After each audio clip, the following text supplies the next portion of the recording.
একটি ঘনকের কর্ণের দৈর্ঘ্য 4√3 সেন্টিমিটার, ঘনকটির সমগ্র তলের ক্ষেত্রফল নির্ণয় করো।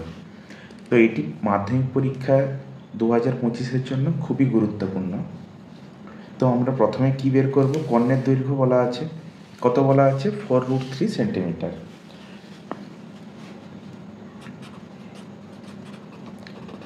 ধরিলাম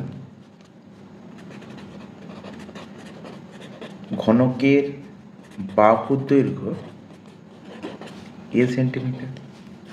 তাহলে কর্ণ কত হবে? কর্ণ সমান হবে √3 ইন্টু বাহু। ওকে, আচ্ছা, এটাই কত বলা আছে? এটাই বলা আছে 4√3 সেন্টিমিটার। ওকে, তাহলে √3 ক্যান্সেল হলো, অতএব বাহু সমান কত? 4 সেন্টিমিটার। এবারে কোশ্চেন কি চেয়েছে? সমগ্র তলের ক্ষেত্রফল।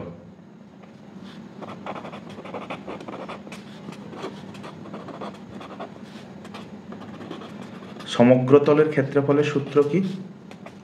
6 ইন্টু বাহু স্কয়ার।